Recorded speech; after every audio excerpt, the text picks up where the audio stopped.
مولا کائنات کا جو مقام ہے وہ بھی حضور کا طفیل ہے، حضور کے صدقے سے۔ تو یہ مقام، یہ عنایات بڑی عجیب ہوتی ہیں، ان کا بیان بڑا عجیب ہوتا ہے۔ آپ خواجہ ویس کرنی رضی اللہ عنہ کے تذکرے میں جہاں ان کی زیارت پر بخشش کی بات ہے، وہ اپنی لائبریری سے لے کر ضرور پڑھیے گا۔ تو حضرت علی کرم اللہ وجہ نے عرض کیا کہ یا رسول اللہ وہ کیا چیز ہے؟ حالانکہ ادب اور محبت کا یہ عالم تھا کہ حضرت علی شیر خدا سے ایک دن کسی نے مخاطب ہو کر کہا، اے نبی کے چچا زاد بھائی، نبی کے کزن، نبی کے چچیرے بھائی۔ تو آپ نے پلٹ کر وہیں فوراً جواب دیا، فرمایا مجھے ایسے مت کہو، میں تو نبی پاک کا غلام ہوں۔ تو فرمایا علی ایک چیز ایسی ہے جو کائنات میں کسی کے پاس بھی نہیں ہے۔ تو عرض کیا یا رسول اللہ وہ کیا ہے؟ فرمایا علی، اللہ نے تجھے ایسا سسر عطا کیا ہے کہ جس کی مثال کائنات میں نہیں ہے۔ اور ہم اتفاق سے ہم قبلہ بھائی صاحب کی بات کر رہے تھے، بھائی نجیب اللہ صاحب کی، تو ان کی ذات و شخصیت اور ان کے مزاج عاشقانہ پر اور ان کے وہ کیا کہیں آپ، تو اس پہ ہم بات کر رہے تھے۔ تو جب میں نے یہ روایت سنائی تو پھر ایک دم سے آپ خود سوچیں کہ آپ کی سوچ کہاں سے کہاں جا پہنچی۔ عقیدت مند تو سارے ہیں نا، عقیدت مند تو سارے ہیں، بہت ہیں ماشاءاللہ، وراء الورا ہے۔ میں ہمارے بہت ہی محترم مکرم معظم ہمارے بڑے بھائی امیر جماعت بھائی امیر الدین صاحب رحمۃ اللہ علیہ خانے وال کے امیر جماعت تھے، اور چونکہ وہ جنوبی پنجاب کا ایک حصہ ہے اور میں ان کے مرکز میں باقاعدہ حاضر ہوتا رہا، مجھے جب بھی بلاتے میں دست بستہ حاضر ہوتا۔ غالباً 47 مرتبہ انہوں نے در اقدس پر رمضان المبارک میں اعتکاف کی سعادت پائی۔ 47 اعتکاف ان کے تھے، اور ان میں کوئی آخری جو 14-15 سال تھے وہ اس اعتکاف کی جماعت کے امیر بھی رہے۔ جب بھائی نذیر احمد صاحب، ماسٹر نذیر صاحب رحمۃ اللہ علیہ فوت ہوئے تو ان کے بعد پھر انہیں کو امیر جماعت مقرر کیا گیا۔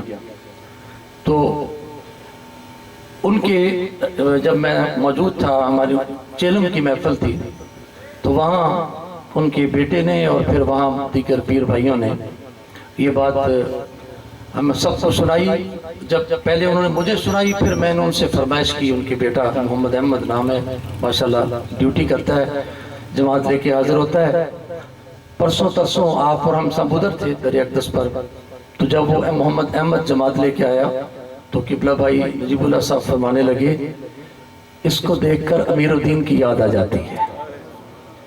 تو وہ جو بات انہوں نے وہاں اس بھرے مجمع میں، ماشاءاللہ بہت بڑا مجمع تھا، 40ویں کی محفل تھی، اور جنوبی پنجاب کے تقریباً تمام مراکز، بہت کثیر تعداد میں لوگ مدرس میں شامل تھے۔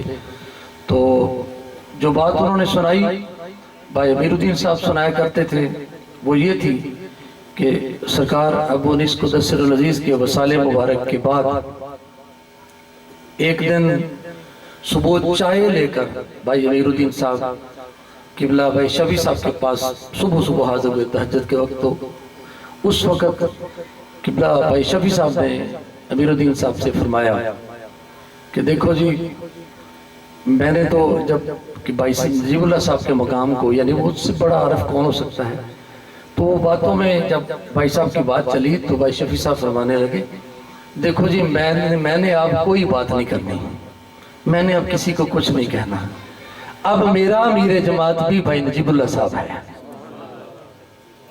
تو میں صرف آپ اس روایت کو رکھیں سامنے کہ جو تقدس ہماری محترمہ باجی انیس صاحبہ کا مجد النساء سرکار کی عظیم البرکت صاحبزادی، جو ہماری طریقت کی آبرو ہیں، جنہیں قیامت تک کے لیے اپنے جملہ دفاتر کا اہل ماد امین اور پاسبان سرکار نے مقرر فرمایا ہے، اور جن کے ادب کو اپنا ادب فرمایا، جن کی تعظیم کو اپنی تعظیم فرمایا، جن کی تکریم کو اپنی تکریم فرمایا، اور جن کی توہین کو اپنی توہین کہا، اور یہ بھی فرمایا کہ اس کا بے ادب میرے فیض سے محروم ہے، میری طریقت سے خارج ہے۔ اب وہ نسبت بھی ادھر یہاں موجود ہے، تو ہم کہہ سکتے ہیں کہ جو عنایات بھائی صاحب کے اوپر ہیں وہ عقیدت مندوں کے حلقے میں بھی کسی کے اوپر نہیں ہے۔ اب وہ ایک اپنی ڈومین ہے، وہ ڈومین بہت بڑی تھی، تو یہ ڈومین بھی کوئی کم نہیں ہے، الحمدللہ رب العالمین۔ تو اللہ کا شکر ادا کرتے ہیں ہم کہ اللہ تعالیٰ نے ہمیں سرکار کی نسبت سے نوازا ہوا ہے۔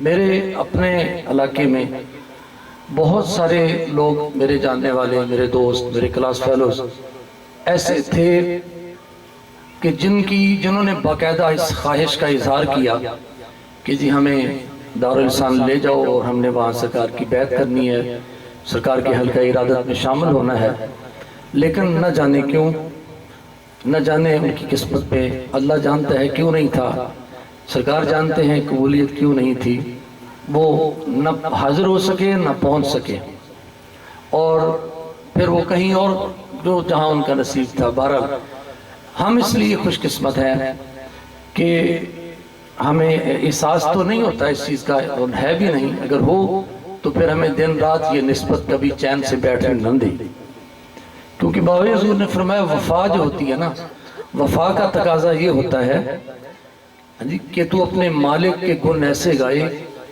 اور اس محبیت سے اس سرود عشق کو گنگنائے کہ ہر کوئی تیرا ہم زباں ہو کر ان کی تعریف کرے، توصیف کرے۔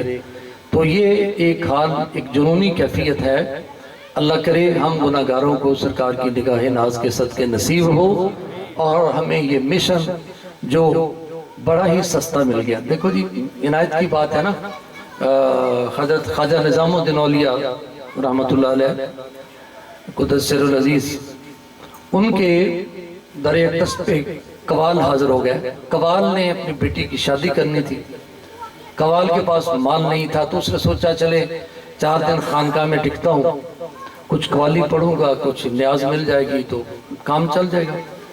تو اتفاق سے آپ جانتے ہیں خانقاہی نظام کا دستور کیا ہوتا ہے۔ ہاں جی، بابا سرکار نے اس پہ بڑے پیارے پیارے کلمات فرمائے ہیں۔ ہاں جی، فرمائے کبھی گھی کے گھڑے، کبھی مٹھی بھر چنے، اور کبھی وہ بھی نہیں۔ تو کیفیت کبھی وہ بھی نہیں والی تھی خانقاہ میں بھی۔ تو کئی دن رہے وہ قوال وہاں پہ، تو کچھ بھی نہ ملا۔ تو قوال نے بالآخر جانے کا فیصلہ کیا۔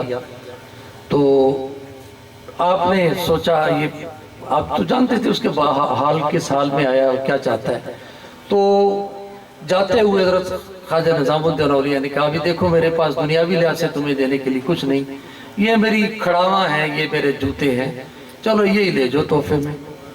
اب اس نے وہ جوتے لیے اور بادل نخواستہ دل میں عجیب خیالات لے کے نکلا کہ لو جی مال لینے آیا تھا، کچھ نہیں ملا، جوتیاں پڑھاتیاں ملا۔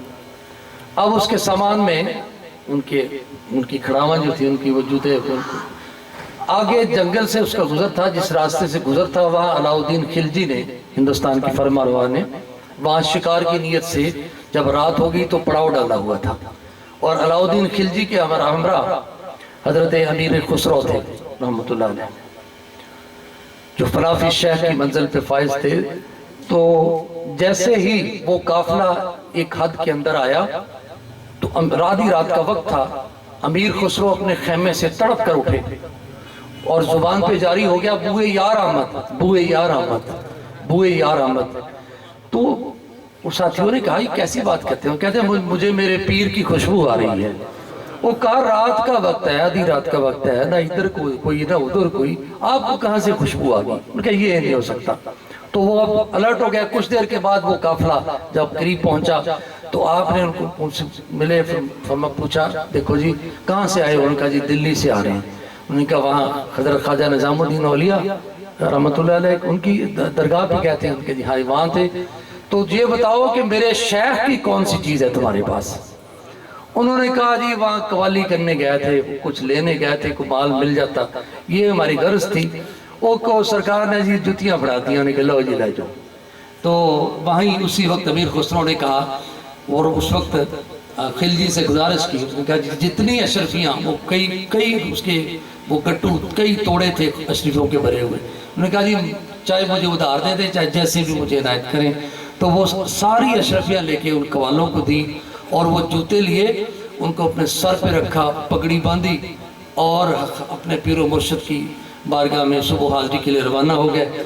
جیسے ہی درگاہ شریف میں پہنچے، حاضر ہوئے، تو دیکھتے ہی خواجہ نظام الدین اولیاء فرمانے لگے بڑا سستا سودا مل گیا، دیکھو یہ سودا بڑا سستا تمہیں مل گیا. ٹھیک ہے نا جی.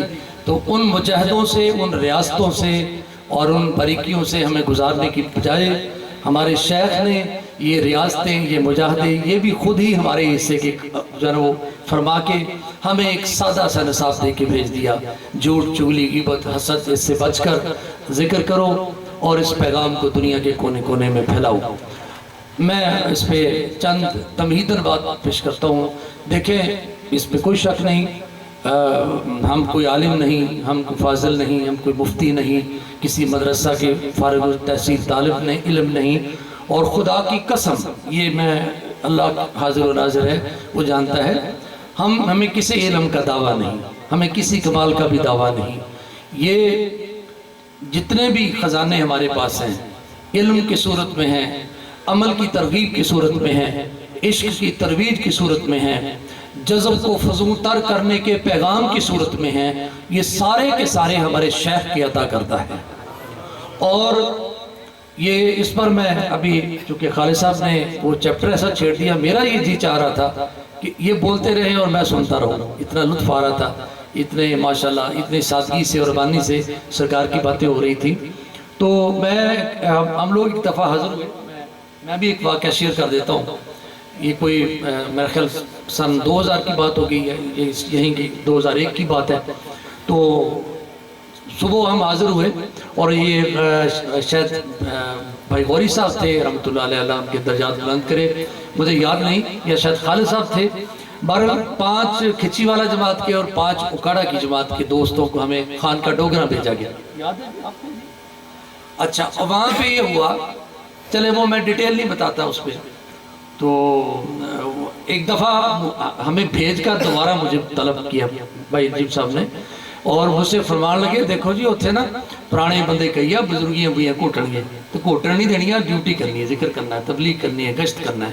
جی میں نے کہا جی انشاءاللہ. تو بہرحال وہاں جو وہاں ان کے امیر جماعت تھے بھائی حبیب صاحب، ان کو عرف عام میں وہاں صوفی حبیب کہتے تھے.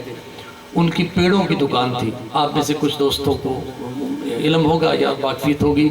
تو ہمیں وہ اپنی دکان پہ لے گئے. بہت عالمی معیار کے پیڑے بناتے تھے، اور شاید مجھے یاد ہے یہاں تک کہ وہاں پاکستان میں ان کے آرڈرز نہیں ہوتے تھے، بیرون ملک کتنے کسی تعداد میں آرڈرز ہوتے تھے ان کے. تو ہم نے ان سے پوچھا کہ بھائی حبیب صاحب آپ ذرا اپنی پہلی حاضری کا حال بتائیں. یہ بڑا دلچسپ ہوتا ہے، یہ محبت کی ایک بڑی عجیب ادا ہوتی ہے. پہلی حاضری، ہم میں سے ہر ایک کی پہلی حاضری ایک دلچسپ حقائق ہے ماشاءاللہ. سنبھال کے رکھیے گا، ہو سکے تو کہیں لکھ کے اپنے بچوں کے لیے ڈائری میں چھوڑ بھی جائیے گا. تو ہمیں بھی تجسس ہوتا ہے کہ کوئی پرانا پیر بھائی ملے تو ہم آپ سے پوچھیں کہ بھائی پہلی بار جب آپ گئے تو انہوں نے فرمایا کہ دیکھیں جی میں بیعت ہونا چاہتا تھا. میں نے سرکار کا کسی سے سنا اور کسی نے مجھے بتایا کہ اس طرح کے مرد کلندر ہے، تو میں ڈھونڈتا ڈھانڈتا پوچھتا ہوا لوگوں سے میں پہنچ گیا. تو کہتے ہیں میری بالکل فرسٹ ٹائم میں نے سرکار کی زیارت کی سامنے، اور آپ تشریف فرما تھے کلی مبارک میں. تو جیسے ہی میرے رخ انور پہ نظر پڑی تو میرے دل نے کہا واقعی سبحان اللہ. یہ شان ہے نا، یہ حدیث پاک بھی ہے، نبی کریم صلی اللہ علیہ وسلم کا فرمان ہے کہ اللہ کا ولی وہ ہے جس کو تم جب بھی دیکھو تمہیں اللہ یاد آ جائے. تو یہ وہ عنایت ہے نا جی. تو کہتے میں نے سرکار کو سلام عرض کیا تو وہاں 2 لوگ کھڑے ہوئے تھے. تو ایک انہوں نے ان میں سے ایک بولا، انہوں نے کہا جی حضور ہے قریب بستی میں ہے، ہمارے امام صاحب نہیں ہیں، ہمارے کوئی جمعہ پڑھانے والا نہیں ہے، آپ جہاں سے کسی درویش کو بھیج دیں.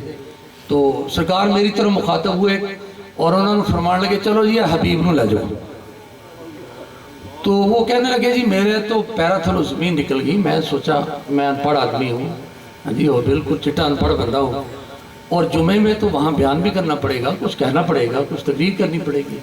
تو کہتے ہیں میں چپ ہو گیا۔ پھر سرکار نے دوبارہ فرمایا تو میں نے عرض کیا حضور میں نے تو آدھا ہی کچھ نہیں، ہاں جی میں اتنے کی بولاں گا۔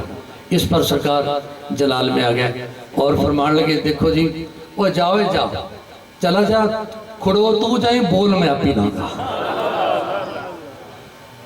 میرے منہ میں میری زبان نہیں، میرے جسم میں میری جان نہیں۔ یہ میرے بھائی نعت خان پیر نصیر صاحب کا اور نیازی صاحب کا کلام مشترکہ پیش کر رہے تھے آپ کو، تو یہ نیازی صاحب کا کلام ہے، وہ کہتے ہیں میرے جسم میں میری جان نہیں، میرے منہ میں میری زبان نہیں بولنا میرا بولنا، یہ تو بولتا کوئی اور ہے۔ تو سرکار کی عنایات ہیں، آپ جس سے جو کام جیسا کام لینا چاہتے ہیں وہ لیتے ہیں، کام کیا نہیں جاتا۔ دارالاسلام کی تعلیمات کا نچوڑ، کام کیا نہیں جاتا کام لیا جاتا ہے، اور کام لینا والا تکڑا ہوئے تو پھر وہ ہتھاں دے وچ جو پتھر ہے کنکر ہے وہ ان سے بھی کلمہ پڑھوا لیتا ہے۔ تو یہ فیضان فیض قیامت تک جاری ہے۔ آئے میں کچھ تمہیدن پیش کرتا ہوں، کچھ باتیں اس لیے کہ ہمیں علم ہونا چاہیے۔ دیکھیں ہمارے پاس سرکار کی تعلیمات خزانہ ایک موجود ہے، جن کے بارے میں آپ جانتے ہیں، وہ مکشوفات ہیں، مقالات ہیں، پھر اس میں ترتیب شریف ہے، اسماء النبی کریم صلی اللہ علیہ وسلم ہے، خانقاہی نظام جو سرکار کی المفتاح کنوز القرآن۔ تو اگر آپ تمام حضرات میں تمام نوجوانوں سے اور خاص طور پر جو تعلیم یافتہ ہیں، ایجوکیٹڈ ہمارا جو طبقہ ہے، میں ان سب سے یہ مؤدبانہ فرمائش کروں گا کہ آپ ان تعلیمات کا ریگولرلی مطالعہ کریں، باقاعدگی سے مطالعہ کریں۔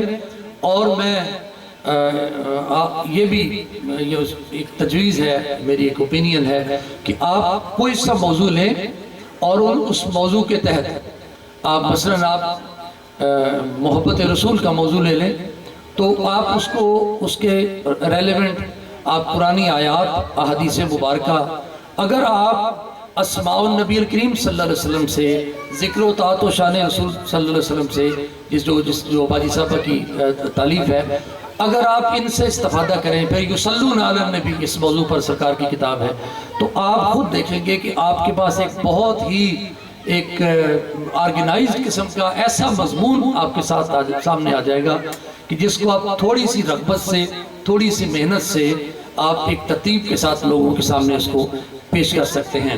میں چونکہ خالد صاحب کا حکم بھی تھا، کچھ تھوڑی سی بات ان کا طویل کرنی ہے، تو اس لیے میں تھوڑی سی تمہیدن پیش کرنا چاہتا ہوں، اور یہ تمام تر باتیں انشاءاللہ سرکار کی تعلیمات ہی سے لی گئی ہیں۔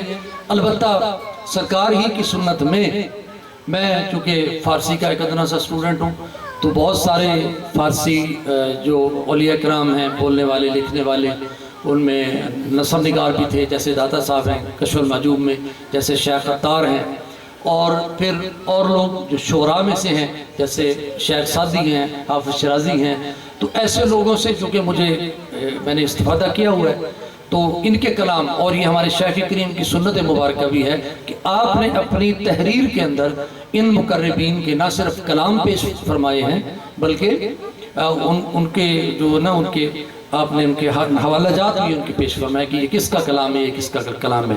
میں نے نوجوانوں سے مؤدباً اس لیے فرمائش کی ہے کہ خانوال میں پروگرام تھا، وہاں 11 مرکز میں، تو وہاں میں نے مکشوفات منازل احسان میں جو جس نعت کا حوالہ بھائی خالد صاحب دے رہے تھے، یہ 2 نعتیں ہیں اس کے اندر، آپ نے پڑھی ہوں گی۔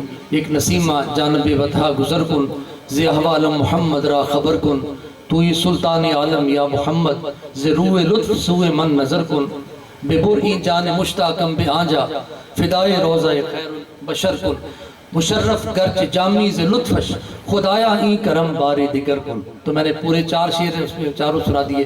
دوسری وہ معروف نعت ہے، تنم فرسودہ جاں پارا ز ہجرہ یا رسول اللہ، دلم پای مردہ آوارا ز اسیاں یا رسول اللہ۔ تو یہ 2 نعتیں، اس پر میں نے کچھ انہی کی تشریح میں میں نے کچھ باتیں پیش کی۔ تو جب میں واپس پہنچا تو اگلے دن مجھے خانیوال سے ایک پیر بھائی کی کال آ گئی، انہوں نے کہا جی کیا یہ نعتیں واقعی ہی سرکار کے کلام میں موجود ہیں؟ تو ہمارے یہ اس کو کہہ لیں کہ ہمارے یہ جنرل نالج کا یہ عالم تھا کہ اس بھائی کو یہ خبر نہیں تھی، حالانکہ مکشوفات منازل احسان تربیت مبلغین کے لیے سب سے بنیادی نصاب ہے۔ اگر آپ مکشوفات کی 5 جلدوں کو پڑھنے کے بعد اگر آپ مقالات حکمت کی طرف رغبت کریں گے تو آپ کو وہ لطف آئے گا جس کا آپ اندازہ بھی نہیں لگا سکتے۔ بہرحال میں صرف تمہیداً یہ عرض کرنا چاہتا ہوں، یہ آپ کی خدمت میں یہ نقطہ پیش کرنا چاہتا ہوں کہ جب ہم شان ولایت کو بیان کرتے ہیں تو دراصل شان ولایت کیا ہوتی ہے؟ اصل میں وہ جو فیضان نبوت کا ایک دان ہوتی ہے، اور فیضان نبوت کے طفیل جو ہے نا وہ ولایت کو عطا کیا جاتا ہے۔ اس پر اپنے پیر و مرشد کا یہ مقالہ ہمیشہ یاد رکھیے۔ فرمایا انسانیت ولایت کی، ولایت نبوت کی، اور نبوت ربوبیت کی مظہر ہے۔ اور یہ تحریر موجود ہے، اور مجھے اتفاق ہوا کسی جگہ میں نے لکھی بھی، تو دیکھنے والا ظاہری بات ہے سرکار کی تحریر ہے، جو دیکھتا ہے پھر ہو تھوڑا ذوق والا تو وہ خود ہی لوٹ پٹ ہو جاتا ہے کہ منصع شہود قتم عدم سے منصع شہود پر حضرت انسان کی تشریف آوری اللہ کی ربوبیت کے اظہار کے لیے ہے۔ یہ سرکار کے کلام میں موجود ہے، اور اس کی تمہید کیا ہے، اس کا پس منظر کیا ہے، وہ آپ نے ذکر و طاعت شان رسول سے آپ نے یہ حدیث پاک پڑھی ہے کہ کنتو کنزن مخفیاً، قدسی حدیث ہے، زبان رسالت امام صلی اللہ علیہ وسلم سے ہم نے سنی، ہم تک پہنچی کہ کنتو کنزن مخفیاً فاراتان ازہر فخلقت الخلق۔ فرمایا اللہ پاک فرماتا ہے میں چھپا خزانہ تھا تو میں نے اپنے آپ کو ظاہر کرنے کا ارادہ کیا تو میں نے مخلوق کو پیدا کیا۔ اب یہ بھی ہماری شیخ کی تعلیمات میں موجود ہے کہ مخلوق سے مراد تخلیق اول یعنی نور محمدی ہے صلی اللہ علیہ وسلم۔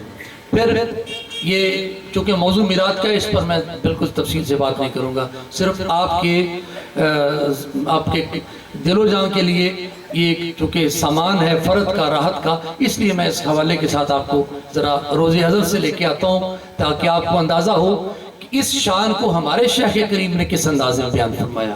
تو آگے یہ جو نور پاک ہے، پھر اس نے اس پہ جو ایک انفرادیت ہے، جو امتیازات ہیں دارالرسان کے، خدا کی قسم آپ غور کرنے پہ اگر بیٹھ جائیں، یہ میرے بڑے بھائی ہیں خالد صاحب، یہ جیسے راؤ صاحب ہیں، یہ اس کلام کی اس کی لذت کو بہت خوب جانتے ہیں۔ اگر آپ ان امتیازات پہ جانا چاہیں جو انفرادیت چلے یہ کہہ لیں انڈیویجویلٹیز جو ہیں دارالرسان کی تعلیمات کی، تو پھر یہ کمال ایسا ہے کہ ہر مقالے میں انفرادیت موجود ہے، ہر ادا میں انفرادیت موجود ہے، اور ہر آپ کی جو قول اور فعل کی مطابقت ہے اس میں، اور جو 14 صدیوں کی تاریخ تصوف و ولایت میں جو ہمیں کہیں نہیں ملتا وہ بھی دارالرسان میں ملتا ہے۔ تو یہ کوئی ایسے اللہ کا شکر ہے، ایسے کو ہوا میں کھڑے ہو کے ہم بات نہیں کرتے کہ دیکھو جی ہاں جی اور دیکھو جی، اس میں یہ بھی یاد رکھنا، کوئی ذہن میں یہ مت لائے یہ میدان کمپیریزن کا میدان نہیں ہے۔ This is not the field of comparison۔ یہاں موازنہ نہیں ہوتا، موازنہ بے ادبی ہوتی ہے۔ کوئی بندہ یہ سوچنے بیٹھ جائے کہ داتا فیض عالم کا مقام بلند ہے یا خواجہ اجمیری کا بلند ہے تو اس کی ناقص عقل کا یہ فطور ہے۔ یہ اللہ کی عطا ہوتی ہے اور میرے آقا صلی اللہ علیہ وسلم کی تقسیم ہوتی ہے۔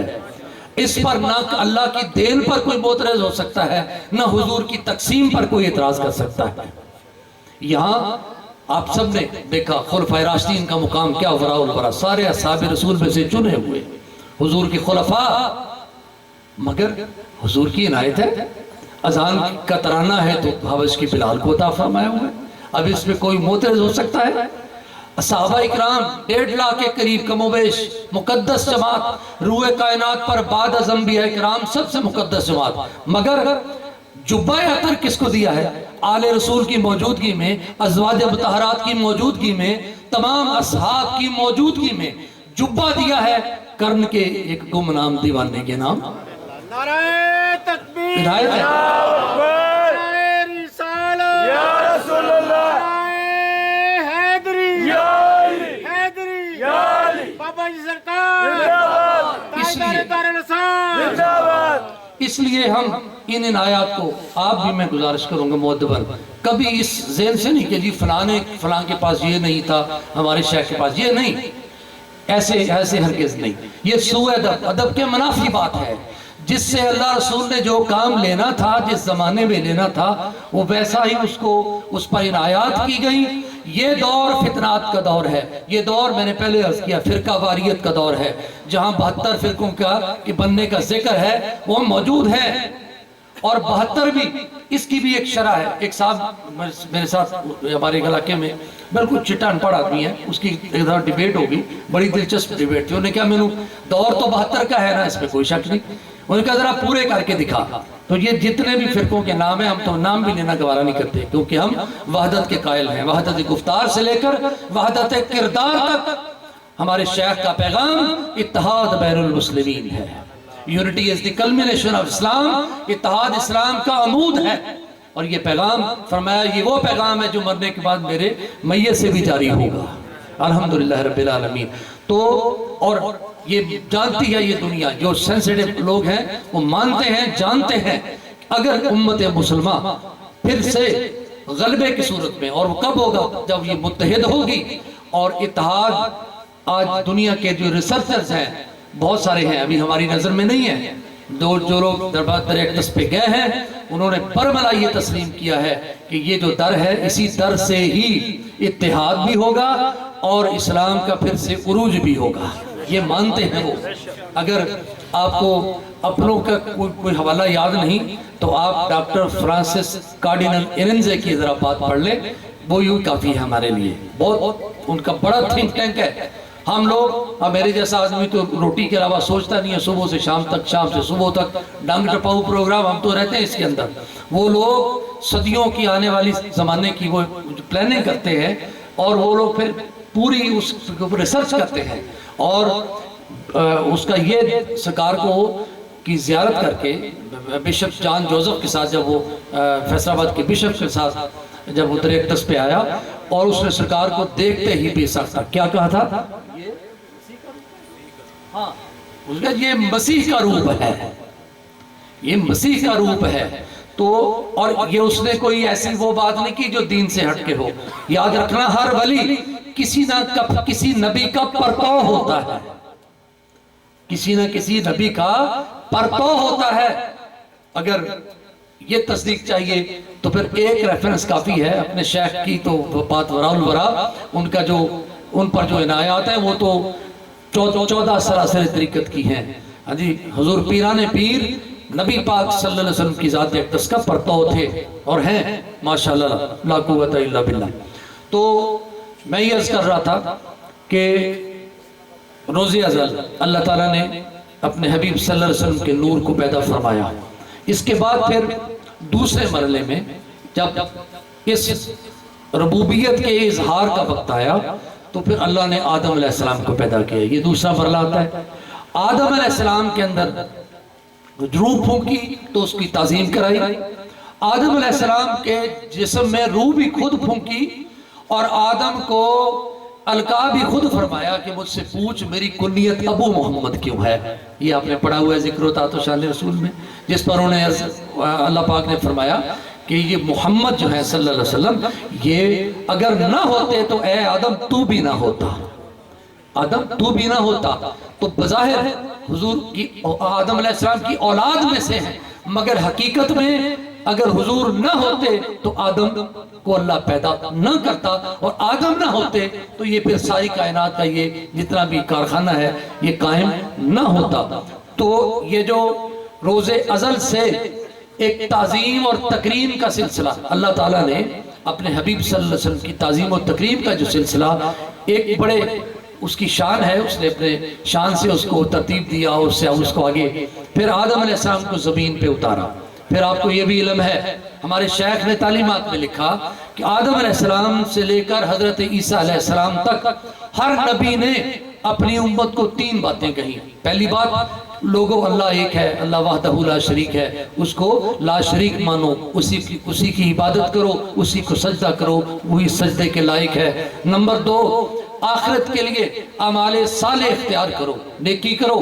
اور تیسری بات اللہ نے ہر نبی سے کہلوائی اور وہ یہ تھی کہ اگر میرے بعد وہ نبی آخر الزمان آ جائے تو پھر ہر نبی نے اپنی امت سے یہ کہا کہ تم نے میری شریعت کو چھوڑ دینا ہے، تم نے ان صلی اللہ علیہ وسلم کی اتباع کرنی ہے، ہر نبی نے کہا۔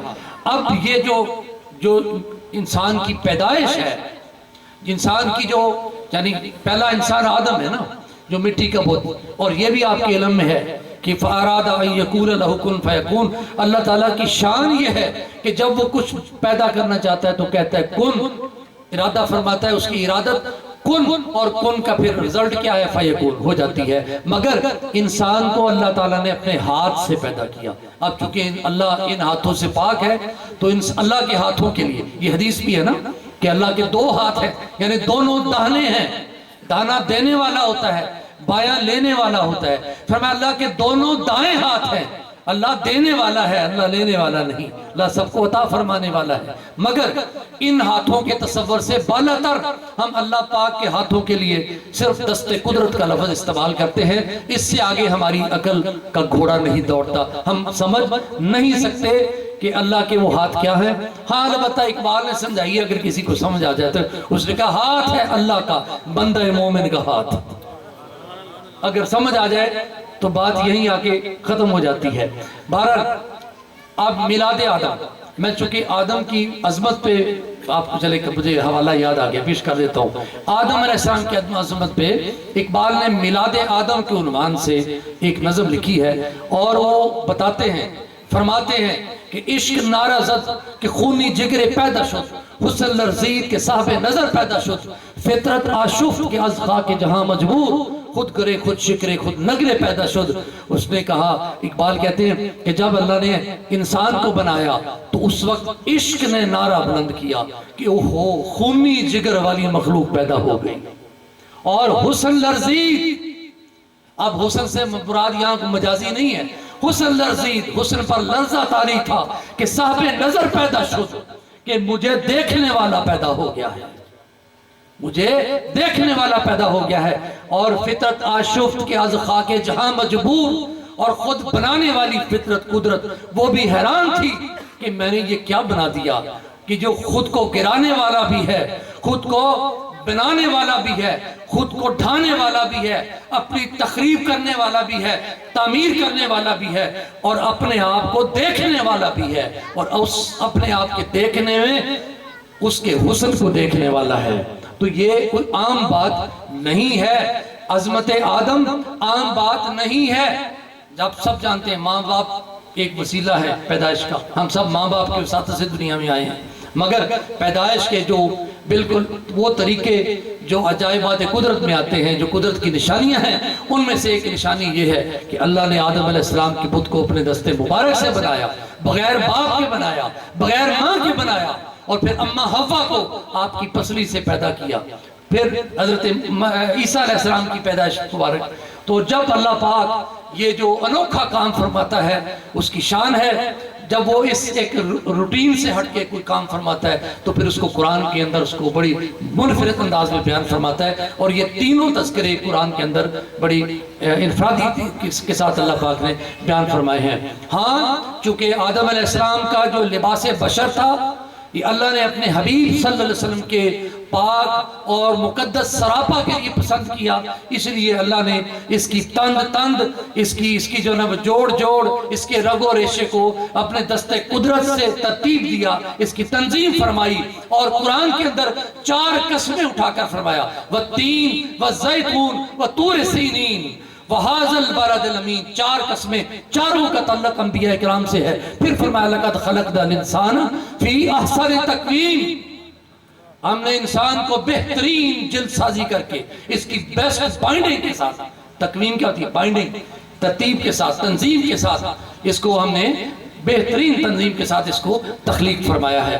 اور آپ سب جانتے ہیں آج کی جدید میڈیکل سائنس نے آپ کے جسم کے ایک ایک رگ و ریشے کو کس نفاست کے ساتھ دنیا کو دکھا دیا کہ دیکھو ایک آنکھ کی پتلی ہے، اس کے پیچھے پورا جہان آباد ہے، آپ کے دماغ ہے پورا ایک اس کے اندر ایک نروس سسٹم جس کو آپ CNS کہتے ہیں، سینٹرل نروس سسٹم، جس میں برین اور آپ کے سپائنل کارڈ آتے ہیں، اور یہ پوری انسان کی زندگی کی تحریک ہے، وہ کس خوبصورتی اور کس نفاست کے ساتھ۔ یہ تو اس کے ظاہری سراپا کی بات ہے، یہ سراپا، اور اس پر عظمت یہ ہے عظمت یہ ہے، اپنے شیخ کا مقالہ سناتا ہوں، فرمایا اللہ نے بندے کو اپنی صورت میں پیدا کیا. اللہ کو دیکھنا ہے تو بندے کو دیکھ، اللہ کو دیکھنا ہے تو بندے کو دیکھ، بندے کو دیکھنا ہی اللہ کو دیکھنا ہے. اور بندوں کی دنیا کیونکہ ایک منفرد دنیا ہے، اس بندے کے لیے ہی اللہ نے اس کائنات عالم کی ہر شے پیدا فرمائی، لیکن بندے کو اپنے لیے پیدا فرمایا. اور چونکہ تخلیق کی اساس محبت ہے، محبت کی انتہا عشق ہے. اقبال کہتے ہیں درد و عالم ہر کجا آثار عشق، ابن آدم سر از اسرار عشق، ابن آدم از عالم ارحام نیست، اوز شام و روم و ہم و سام نیست، کوکب بے شرق و غرب و بیگرو در مدارش نہ شمالو نہ جنوب، حرف انی جائلون تقدیر او از زمین تا آسمان تفسیر او. آگے کہتے او امامو او صلاتو او حرم او مدادو او کتابو او قلم. درد و عالم ہر کجا آثار عشق. کہتے ہیں کائنات کے اندر ہر طرف عشق ہی کی آثار ہے. ابن آدم سر از اسرار عشق. اور یہ جو ابن آدم ہے جس کی شان میں اللہ نے فرمایا وَلَقَدْ كَرَّمْنَا بَنِي آدم، ہم نے آدم کے بیٹے کو بڑی تکریم سے نوازا ہوا ہے. کہتے ہیں ابن آدم عشق کے رازوں میں سے ایک راز ہے. بال جبریل کی پہلی غزل میں اقبال نے جو مقام ناز پہ اور نیاز پہ، مقام نیاز کی انتہا پہ جب مرد کلندر چلا جاتا ہے تو پھر ناز اس کو اللہ خود ہی عطا کر دیتا ہے، پھر وہ ناز سے بولا کرتے ہیں میں میری نوائے شوق سے ہے شور تیری حریم ذات میں، غلغلہ ہائے علامہ بتقدہ صفات میں. اقبال نے کہا یہ تو نے کیا غضب کیا، اللہ سے کہا یہ تو نے کیا غضب کیا، مجھ کو بھی فاش کر دیا. ارے میں ہی تو ایک راز تھا سینہ کائنات میں. تو آدم ابن آدم سر از اسرار عشق، ابن آدم عشق کے رازوں میں سے ایک راز ہے. اور کہتا ہے جس کو تو ماں کے شکم سے جنم لیتا ہوا دیکھتا ہے، سن سر عشق، عشق کا یہ بھید جس کا نام انسان ہے. سر عشق از عالم ارحام نیست، اس کا تعلق عالم ارحام سے نہیں ہے. اوز شام و ہم و روم و سام نیست، نہ یہ شامی ہے نہ یہ رومی ہے، نہ یہ شرقی ہے نہ غربی ہے، نہ گورا ہے نہ کالا ہے. کیا ہے یہ الہی عقل خجستہ بے کو ذرا سی دیوانگی سکھا دے. مجھے ہے سودہ بخیہ کاری، اسے سرے پیرہن نہیں ہے. یہ جنون مانگا اقبال نے، مجھے وہ دیوانگی عطا کر جس سے میں تیری ذات کو سمجھ سکوں، تیرا عرفان پا سکوں.